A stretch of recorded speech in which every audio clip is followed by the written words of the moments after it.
안녕하세요. 스튜디오 프레드의 프레드군입니다. 오늘은 노트북에 대한 이야기를 가지고 썰을 풀어보려고 합니다. 언제나 그랬듯이 시작하기 전에 좋아요와 구독하기 한 번씩만 눌러주시면 감사하겠습니다. 자, 그럼 이야기를 시작해볼까요? 요즘은 노트북을 사용하는 사람들을 정말 많이 볼 수 있습니다. 카페에 가보면 특히 창가에 앉아있는 사람들의 대부분은 컴퓨터를 사용하고 있죠. 그만큼 노트북이 대중화되었다는 것을 보여주는 사례입니다. 노트북은 데스크탑 대비 휴대성이 뛰어나고 공간을 적게 차지한다는 장점이 있습니다. 그래서 비즈니스맨들에게는 필수적인 제품이죠.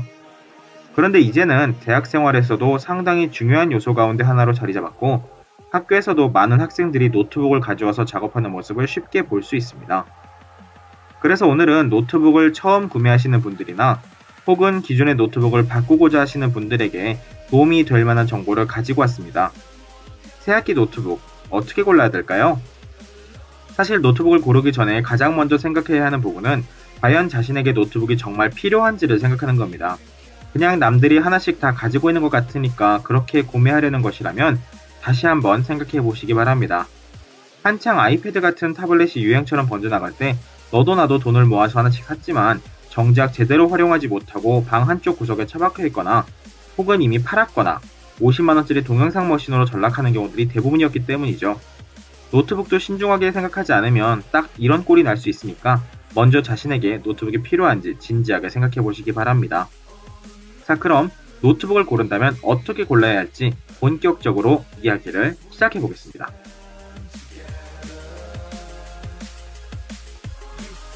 인텔과 AMD는 노트북뿐만 아니라 모든 컴퓨터의 두뇌에 해당하는 CPU 제조사입니다. 둘은 특성이 완전히 다를 뿐만 아니라 가격적인 부분에서도 많이 차이가 납니다. AMD CPU 탑재 제품들이 인텔 CPU 탑재 제품들에 비해서 대체로 조금 더 저렴한 경향이 있으니까 가격에 정말 민감하신 분들이라면 AMD 계열 노트북을 찾아보시는 것도 나쁘지 않을 겁니다. 저는 개인적으로 AMD 6세대 APU 카리조 탑재 노트북을 사용 중인데 예전 AMD와는 확연히 다른 면모를 보여줘서 상당히 만족하고 있습니다. 발열이나 소음, 배터리 구성 성능처럼 노트북에서 매우 중요한 요소들이 아주 안정적이고 발전된 모습을 보여주고 있기 때문이죠. 다시 CPU 이야기로 돌아가서 인텔 CPU 탑재 제품을 구매하고자 하신다면 아마 제품 설명에서 펜티엄, i3, i5, i7 이런 이야기를 많이 보시게 될 겁니다. 그런데 조심해야 할 것이 i3라고 해서 무조건 i5보다 성능이 떨어지고 i7이라고 무조건 i5보다 성능이 우월한 게 아니라는 점입니다. 이게 제품을 고르는 데 있어서 상당히 짜증나게 하는 부분인데 잘 모르는 사람들은 그냥 숫자가 높으면 더 좋은 제품이라고 생각하여 사게 되기 때문이죠. 게다가 같은 i7이라고 하더라도 뒤에 붙은 숫자와 알파벳에 따라 저전력 제품인지 고성능 제품인지 등의 차이가 나기 때문에 잘 모르는 사람들은 구분하기가 쉽지 않습니다. 그래서 잘 모를 때는 스카이레이크라는 문구가 있는지 확인해 보세요. 스카이레이크는 인텔의 최신 CPU를 가리키는 말인데 상당히 효율도 좋고 완성도가 높아서 좋은 평가를 받고 있는 최신 제품입니다. i3라고 해도 스카이레이크 계열은 꽤 훌륭합니다. 그래서 스카이레이크 탑재 제품을 구입하면 적어도 일단 실패하진 않을 겁니다. 다만 스카이레이크 탑재 제품은 윈도우 7 지원이 원활하지 않을 수 있기 때문에 윈도우 7을 고집해야 하는 분들이라면 이 부분에서 주의를 하셔야 합니다.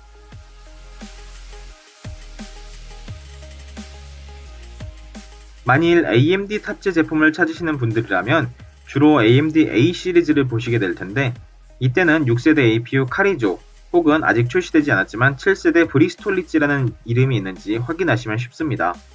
두 제품은 AMD의 최신 APU인데 이전 세대 제품들 대비 효율이 높고 그동안 AMD의 고질병처럼 따라다녔던 전력 효율과 발열, 소음 등에서 많은 개선이 이루어진 제품입니다. 다만 한 가지 꼭 확인해야 할 것이 있는데 바로 메모리 확장 슬롯이 있느냐 하는 점입니다. AMD의 APU는 메모리를 듀얼 채널로 구성해야만 제 성능을 발휘할 수 있는데 램을 하나만 꼽을 수 있다면 제 성능을 발휘할 수가 없겠죠. 그리고 APU를 선택할 때는 최소 A10 이상, 그러니까 A10이나 A12, FX 시리즈 중에서 고르는 것이 좋습니다. 그 이하급인 A8이나 A6, A4 이런 제품들은 장기적으로 봤을 때 실사용 성능이 많이 부족하다고 느낄 수 있기 때문이죠.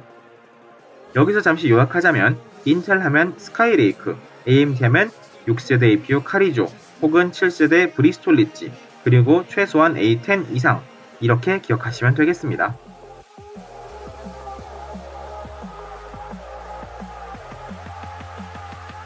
컴퓨터는 하드웨어도 중요하지만 실사용에 있어서 가장 중요한 부분은 바로 운영체제, 즉 윈도우입니다. 기본적으로 노트북에는 윈도우가 설치되어 나오는 경우가 대부분이지만 요즘은 이 윈도우가 없이 나오는 제품들도 많이 있습니다. 이미 사용자가 정품 윈도우를 가지고 있고 이를 설치할 줄 아는 경우를 위해 나온 것으로 제품 가격이 최소 10만원 가까이 저렴합니다. 만일 자신이 윈도우를 가지고 있고 설치하는 방법을 알고 있다면 운영체제 미탑재 버전 혹은 프리도스 버전이라고도 하는 이 녀석을 선택하면 좀 더 저렴하게 살 수 있겠죠. 그런데 이 제품을 선택할 때 명심해야 할 사항이 몇 가지 있습니다. 운영체제가 없다는 것은 단순히 윈도우만 설치하면 된다는 말이 아닙니다. 필요한 드라이버들도 모두 사용자가 직접 설치해야 하기 때문에 이 부분에서는 분명히 주의를 해야 합니다. 물론 이 드라이버들은 노트북 제조사 홈페이지를 통해 다 제공되지만 직접 손을 봐야 하는 경우들이 생길 수 있기 때문에 반드시 기본적인 방법을 숙지하신 후에 선택하시기 바랍니다. 그리고 최근에 나오는 노트북들은 윈도우 10만 지원하는 경우도 상당히 많은데 윈도우 7을 반드시 써야 하는 경우라면 이 부분에 대해서 반드시 제조사에 확인을 해보시기 바랍니다. 개인적으로는 윈도우 10을 권장합니다.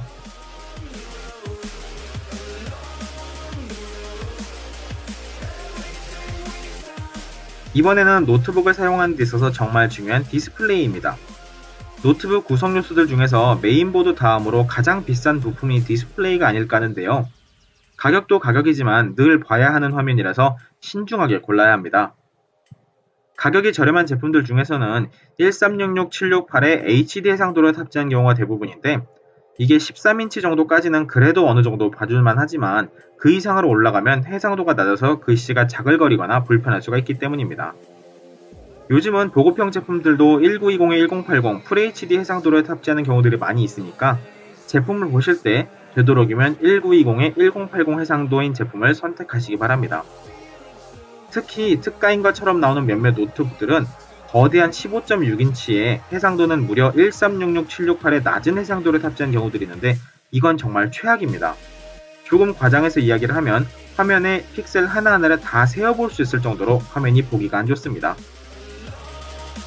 그리고 반사획정인지 저반사획정인지도 살펴보셔야 합니다. 저처럼 문서와 이메일, 각종 타이핑 작업이 주를 이루는 사람에게는 반사가 적은 액정이 훨씬 더 좋습니다.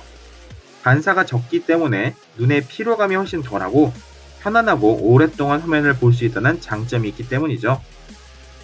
하지만 주로 하는 작업들이 사진이나 영상 혹은 게임 등의 각종 미디어 활용도가 높은 사람에게는 쨍한 화면을 보여주는 반사 액정이 훨씬 더 유리합니다. 그만큼 화질이 더 좋아 보이는 그런 착각을 일으키기도 하죠. 어쨌거나 어떤 용도로 노트북을 사용하시는지 생각하셔서 이 부분을 고르시면 되겠습니다. 다음은 무게입니다.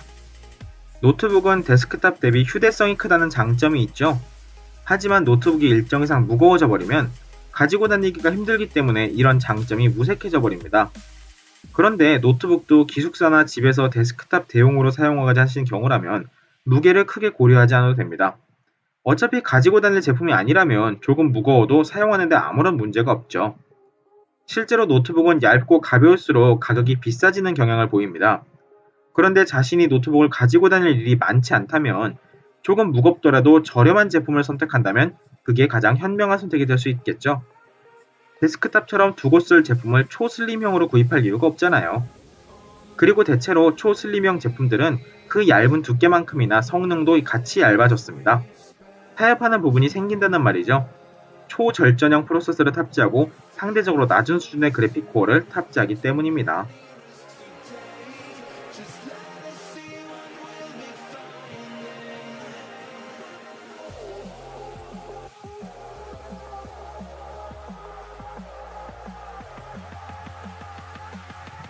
이번에는 그래픽 부분입니다. 노트북을 저렴하게 구입하는 좋은 방법 중 하나가 바로 내장 그래픽 탑재 제품을 선택하는 겁니다. 맨 처음에 언급했던 인텔의 스카이레이크나 AMD의 카리조 혹은 브리스톨 리지 CPU 모두 기본적으로 그래픽 처리 코어를 가지고 있습니다. 그런데 본인의 노트북 활용 목적이 워드나 파워포인트 엑셀 같은 문서 작업이거나 인터넷이나 SNS 혹은 게임을 하더라도 롤처럼 기본적인 수준의 게임이라면 별도의 외장 그래픽이 탑재된 제품을 고집할 필요는 없습니다. 기본 옵션으로도 충분히 다 활용이 가능하기 때문이죠.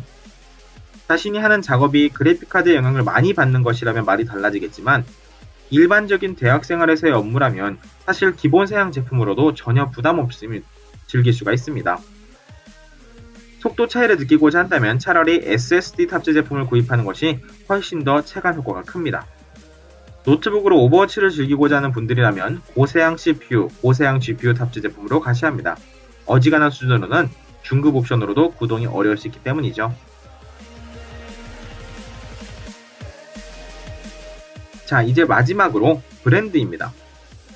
이 부분도 사실 꼭 노트북이 아니더라도 제품을 선택하는 데 있어서 상당히 중요한 요소가 되죠. 제품의 브랜드가 곧 제품에 대한 신뢰도로 이어지는 경우들이 많기 때문입니다. 개인적으로는 노트북을 선택할 때 늘 레노버 싱크패드나 HP 혹은 도시바 제품을 골랐지만 도시바는 더 이상 찾아보기 어려운 수준이 되었으니 빼고 레노버나 HP 제품들은 전반적으로 가성비가 좋아서 선호하는 브랜드가 되었습니다. 다만 컴퓨터를 직접적으로 유지 보수 및 관리를 할 줄 아는 분들이라면 문제가 없지만 그렇지 않은 경우라면 즉 단순히 컴퓨터를 사용하는 것 이외에는 다른 관리적인 지식이 부족하신 분들이라면 삼성이나 LG처럼 국내에 AS 유통망이 잘 구축된 그런 업체의 제품을 구입하시는 것이 유리합니다. 그만큼 잘 모를 때 지원을 받기가 쉽기 때문이죠. 지금까지 이야기한 것들을 중심으로 꼼꼼하게 제품들을 살펴보시면 새학기 노트북을 고르는데 좀 더 도움이 될 거라고 생각합니다. 오늘 준비한 영상은 여기까지고요. 여러분의 좋아요와 구독하기 잊지 마시고 다음에 더 좋은 영상으로 찾아오겠습니다.